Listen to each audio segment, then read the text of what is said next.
ప్రపంచం మొత్తంలో చిచ్చులు పెట్టి రాజకీయాలు చేసే అమెరికాకు తమ దేశంలోని కాలిఫోర్నియా రాష్ట్రం యొక్క కార్చిచ్చు నిద్రలేని రాత్రులు ఇస్తోంది. కాలిఫోర్నియా గవర్నర్ అయిన జో బైడెన్ పార్టీకు చెందిన గేవిన్ న్యూసమ్ను రిజైన్ చేయమని అక్కడి ప్రజలు డిమాండ్ చేస్తున్నారు. అసలు ఈ వైల్డ్ ఫైర్కు కారణమే ఇతను అంటున్నారు. ఇతను ఏం చేశాడో చెప్తా. దీంతో పాటు ప్రపంచానికి అణు ఆయుధాలను పరిచయం చేసి ప్రకృతితో పరాచకలాడిన అమెరికాకు అడవి తల్లి సమాధానం ఇచ్చింది. నిజంగా వైల్డ్ ఫైర్ అంటే ఎలా ఉంటుందో ఈ వీడియోలో చూపిస్తా. లిటరల్లీ అగ్గివర్షమే పడింది. రేపు ఇలాంటి సంఘటనే భారత్లో తెలుగు రాష్ట్రాల్లో జరిగే అవకాశాలు లేకపోలేదు. వీడియో చాలా ఇంట్రెస్టింగ్గా ఉండబోతుంది. లాస్ట్ వరకు చూడండి. వీడియో రీచ్ కోసం దయచేసి లైక్ అండ్ కమెంట్ చేయండి. కాలిఫోర్నియా వైల్డ్ ఫైర్ ట్యూస్డే రాత్రి 10:30 మొదలైంది. ఈ మ్యాప్లో చూడండి, ఇది కాలిఫోర్నియా రాష్ట్రం. అమెరికాలోనే చాలా రిచెస్ట్ స్టేట్ ఇది. ఇక్కడ హాలీవుడ్ స్టూడియోస్ ఉంటాయి. హాలీవుడ్ హిల్స్ ఇక్కడే ఉంటుంది. చాలామంది సెలబ్రిటీస్ ఈ రాష్ట్రంలోనే నివసిస్తూ ఉంటారు. ఈ ఒక్క రాష్ట్రం దాదాపు $4 ట్రిలియన్ ఆదాయాన్ని తీసుకొస్తుంది. ఇండియన్ జీడిపి కంటే ఎక్కువ జీడిపి ఒక్క ఈ రాష్ట్రం నుండే వస్తుంది. కాలిఫోర్నియా రాష్ట్రంలో ఇక్కడ లాస్ ఏంజల్స్ ఉంటుంది. లాస్ ఏంజల్స్లోనే హాలీవుడ్ షూటింగ్స్ జరుగుతూ ఉంటాయి. ఇక్కడ గ్రేట్ బేసిన్ ఉంటుంది. గ్రేట్ బేసిన్ అంటే ఖాళీ ప్రదేశం. ఇందులో అడవి, కొండలు, చెట్లు, లోయలు, వాగులు, వంకలు అన్నీ ఉంటాయి. ఇట్స్ అ న్యాచురల్ ఫారెస్ట్ అనమాట. కాలిఫోర్నియా పెసిఫిక్ మహాసముద్రానికి ఆనుకొని ఉంటుంది. అసలు ఏం జరిగింది అంటే ఇయర్ 2022 అండ్ 2023లో లాస్ ఏంజల్స్లో అధికంగా వర్షాలు పడ్డాయి. దీని కారణంగా ఇక్కడ చాలా చెట్లు పెరిగాయి. అయితే ఇయర్ 2024లో అస్సలు వర్షాలు పడలేదు. నాసా క్లైమాటిక్ రిపోర్ట్స్ ఆధారంగా లాస్ట్ ఇయర్ అక్టోబర్ నుండి ఇప్పటి వరకు కేవలం అక్కడ 0.03 ఇంచెస్ రెయిన్ మాత్రమే నమోదైందంట. వర్షాలు లేనందున ఇక్కడి అడవుల్లోని చెట్లు ఎండిపోయాయి. ఎండిపోయిన చెట్లు ఆకులు ఈజీగా మండుతాయి. ఎండిపోయిన ఆకులు ఈజీగా ఫైర్ అవుతాయి. దీన్నే వైల్డ్ ఫైర్ అంటారు. వైల్డ్ అంటే అడవి, ఫైర్ అంటే అగ్గి. అడవి తగలడాన్నే వైల్డ్ ఫైర్ అంటారు. కాలిఫోర్నియాలో కూడా ఎగ్జాక్ట్గా ఇదే జరిగింది. అయితే వైల్డ్ ఫైర్కు ఒక కారణం కాదు, ఎన్నో కారణాలు ఉన్నాయి. లైట్నింగ్ అంటే మెరుపుల కారణంగా, వాల్కనోస్ రావడం కారణంగా అగ్గి అంటుకొని ఉండవచ్చు. లేదా మొన్న జరిగిన న్యూ ఇయర్ పార్టీలో ఎవరైనా పార్టీ చేసుకుని బార్బీక్యూ పెట్టుకొని ఉంటారు. వెళ్ళేటప్పుడు బార్బీక్యూను అలాగే వదిలి వెళ్ళి ఉండవచ్చు. రోజు రోజుకు భూమి వేడిగా మారుతోంది. Global warming. ఈ వేడి కారణంగా ఎండిపోయిన ఆకుల్లో అగ్గి పుట్టి ఈ అగ్గి మంటలా మారి ఉండవచ్చు.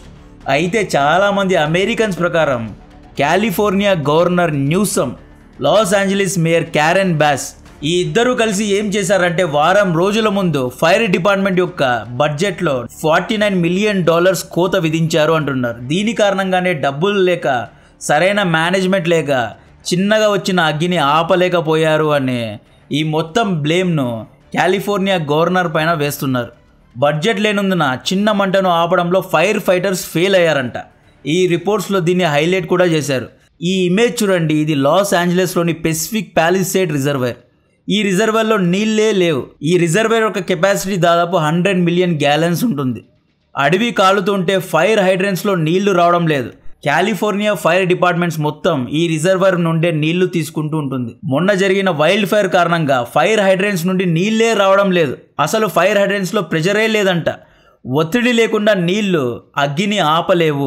ఈ న్యూసమ్ అనే ఒక వ్యక్తి కారణంగా అడవుల్లోని ఎన్నో జంతువులు చనిపోయారు. ప్రాణ నష్టం జరిగింది, ఆస్తి నష్టం జరిగింది. అవన్నీ పక్కన పెడితే ఎన్నో మూగ జీవాలు చనిపోయాయి. అమెరికా చరిత్రలోనే ఇంత పెద్ద కార్చిచ్చు నమోదు కాలేదంటే నమ్ముతారా? ఈ వైల్డ్ ఫైర్ కారణంగా అమెరికన్స్ దాదాపు $150 బిలియన్ నష్టపోయారు.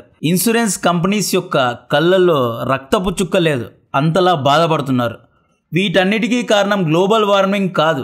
బ్లేమ్ మొత్తం ప్రకృతి మీద వేయకూడదు. మనుషుల కారణంగానే ఇది జరిగింది. కాలిఫోర్నియాలో కార్చిచ్చులు కొత్తేమీ కాదు. ఇదివరకే ఎన్నోసార్లు అక్కడ వైల్డ్ ఫైర్స్ అయ్యాయి. అయితే కాలిఫోర్నియా గవర్నర్ ఎటువంటి ముందు జాగ్రత్తలు తీసుకోలేదు కాబట్టే ఇంత పెద్ద డిజాస్టర్ జరిగింది. అడవిలో చిన్నగా మొదలైన ఈ అగ్గి ఎలా వ్యాపించిందో చెప్తా. లాస్ ఏంజల్స్ నగరాన్ని ఎలా కాల్ చేసిందో చెప్తా. వీటన్నిటికీ కారణం శాంటా ఆనా అనబడే బలమైన గాలులు. ఒక చిన్న అగ్గి మంటను వ్యాపించడానికి గాలి కావాలి. ఈ డిసెంబర్, జనవరి సమయంలో గ్రేట్ బేసిన్ ఏరియాలో బలమైన గాలులు వీస్తూ ఉంటాయి. ఇది కామన్. గ్రేట్ బేసిన్ ఏరియాలో హై ప్రెషర్ ఉంటుంది, అంటే అధిక పీడనం ఉంటుంది. లాస్ ఏంజల్స్ సముద్ర తీరంలో ఉంటుంది కాబట్టి అక్కడ లో ప్రెషర్ ఉంటుంది, అంటే అల్ప పీడనం ఉంటుంది అన్నమాట. గాలులు అనేవి హై ప్రెషర్ జోన్ నుండి లో ప్రెషర్ జోన్ వైపు ట్రావెల్ అవుతూ ఉంటాయి. దీన్ని సింపుల్గా చెప్పాలి అంటే బెలూన్లో గాలి ఊది గాల్లో బెలూన్ను వదిలితే బెలూన్ పైకి ఎగురుతుంది. ఎందుకంటే బెలూన్ లోపల హై ప్రెషర్ ఉంటుంది. వాతావరణంలో లో ప్రెషర్ ఉంటుంది కాబట్టి అది పైకి లేస్తుంది. డిఫరెన్స్ ఆఫ్ ప్రెషర్ కారణంగానే బెలూన్ ఎగురుతుంది. ఇది ఫిజిక్స్. సో బలమైన గాలులు గ్రేట్ బేసిన్ నుండి లాస్ ఏంజల్స్ అడవుల్లో ప్రయాణించాయి. ఈ గాలుల కారణంగా చిన్న చిన్న మంటలు పెద్దగా వ్యాపించాయి. ఈ గాలుల యొక్క స్పీడ్ 130 km/h ఉన్నాయి అంటున్నారు. సో లిటరలీ వేల ఎకరాల అడవులు మంటల్లో అంటుకున్నాయి. దీన్ని ఆపే ఛాన్సే లేదు. ప్రతి ఒక్కరూ చేతులు ఎత్తేశారు. జో బైడెన్ అయితే చెప్పులు నెత్తి మీద పెట్టుకొని పరిగెత్తే పరిస్థితి. ఈ ఫొటోస్ చూడండి, మ్యాక్డీ ఎలా కాలిపోతుందో చూడండి. లేటెస్ట్ రిపోర్ట్స్ ఆధారంగా దాదాపు 10,000 ఇళ్ళు ఇప్పటి వరకు ధ్వంసమయ్యాయి, కాలిపోయాయి అంటున్నారు. ఈ ఫైర్ అనేది మొన్న మంగళవారం సాయంత్రం పాలిసైడ్ అనే ఈ ఏరియా నుండి స్టార్ట్ అయింది అంటున్నారు. చిన్నగా స్టార్ట్ అయింది, 1 ఎకర్ వరకు వ్యాపించింది. బలమైన గాలుల కారణంగా ఇది మలిబు, శాంటా మోనికో పియర్ ఇలా అన్ని ఏరియాస్లో వ్యాపించి ఎల్లేను కూడా కాల్చేసింది. ఈ ఫైర్ 1 ఎకరం నుండి 19,000 ఎకరాల వరకు వ్యాపించిందంట. Next ఈటాన్ fire. ఈటాన్ అనే ఏరియాలో మొదలైన ఈ ఫైర్ 1 ఎకరా నుండి 17,000 ఎకరాల వరకు వ్యాపించింది అంటున్నారు. హస్ట్ ఏరియాలో మొదలైన ఈ ఫైర్ 1 ఎకరా నుండి 10,000 ఎకరాల వరకు వ్యాపించింది అంటున్నారు. అంటే దాదాపు 40,000 ఎకరాలు మంటల్లో ధ్వంసమయ్యాయి. 10,000 ఇళ్ళు ధ్వంసమయ్యాయి. $150 బిలియన్ నష్టపోయారు. లాస్ ఏంజల్స్ సెలబ్రిటీస్ సీసైడ్ విల్లాస్ అన్ని కాలిపోయాయంట. ఎవరైనా ఊహించి ఉంటారా సముద్ర తీరంలో అగ్ని ప్రమాదం జరుగుతుంది అని? సముద్ర తీరంలో సునామీ వస్తుంది అనుకుంటాం, కానీ ఇక్కడే ప్రకృతి ట్విస్ట్ ఇచ్చింది. అమెరికాకు చాలా పెద్ద రాడ్ వేసింది. యాక్చువల్లీ అల్పపీడనం సమయంలో భారీగా వర్షాలు పడతాయి, కానీ అక్కడ అగ్గి వర్షం పడింది. ఈ కార్చిచ్చును ఆపడానికి పెద్ద సైన్యాన్నే జో బైడెన్ రంగంలో దించారు. 4,700 మంది firefighters, 31 helicopters, war planes, 1000కు పైగా fire engines, 138 hand crews, American navy, American army, federal government, local bodies అందరూ కింద మీద పడినా ఎగ్జాగరేట్ చేసి చెప్పడం లేదు. 10% అంటే 10% అగ్గిని కూడా కంటైన్ చేయలేకపోయారు. అంటే 10% ఆ అగ్గిని ఆపలేకపోయారంటే నమ్ముతారా? చాలా పెద్ద రచ్చే అక్కడ జరిగింది. అక్కడి పొగ కారణంగా రోడ్ మీద కార్ వెళ్ళడానికి లేదు. కార్లను రోడ్ మీద వదిలేసి పారిపోయారంట. లిటరలీ సెలబ్రిటీస్ తట్టాబేడా సర్దుకొని పారిపోయారు అంటున్నారు. ప్రకృతి ముందు సూపర్ పవర్ ఫెయిల్ అయిందండి. అమెరికా దగ్గర ఏం లేదు, అన్నీ ఉన్నాయి. నాసా అమెరికా సొంతం.